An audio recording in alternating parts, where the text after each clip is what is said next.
For me, skateboarding has always been about getting into a flow state. Much like playing Tetris, I'm at my best when I'm skating, almost subconsciously, not thinking and acting in the moment. It's not an easy zone to get into, and music has always been my shortcut. So the greatest compliment I can give to Skate City, New York, is that I've spent the past week fine-tuning the perfect playlist, all so that I can also perfect my runs in the game.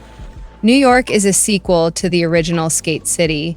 Both are available through Apple Arcade, though the first game was eventually ported to consoles as well. It comes from Snowman, the studio behind the Alto series, and the shift to New York is a lot like the move from Alto's Adventure to Alto's Odyssey. It's not an entirely new experience, but rather one that changes the setting and adds some seemingly small but very impactful tweaks.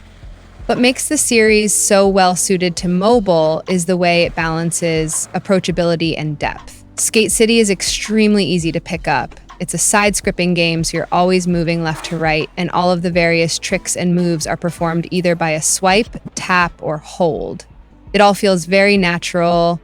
For example, each side of the touchscreen represents a side of your board, and even complex individual moves only require one input to pull off. So even if you don't know what you're doing, you can mash your way to some cool tricks.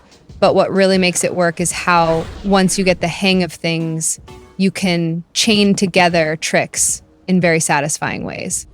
This was all true of the original, and the core is the same in New York. The biggest change, aside from the location, is that levels all have multiple paths, so that if you time a jump or grind just right, you can make it to a new area with new possibilities.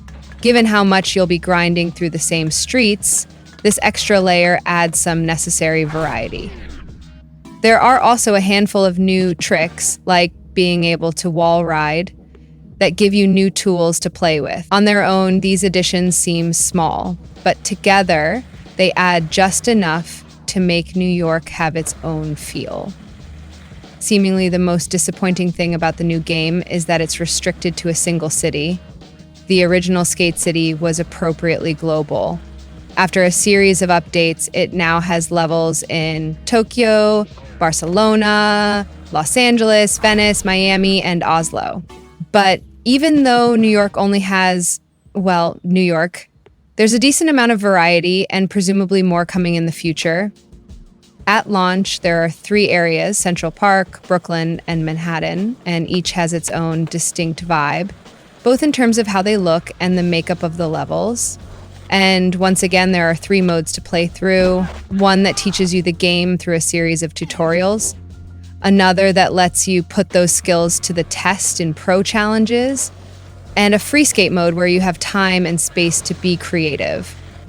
It's this last mode that has had me for the past week, huddled over my phone, headphones in, approaching the same rails and staircases over and over, trying to nail the exact line I've envisioned in my head.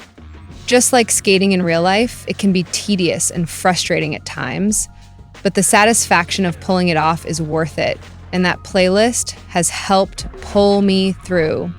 Skate City, New York is available now on Apple Arcade.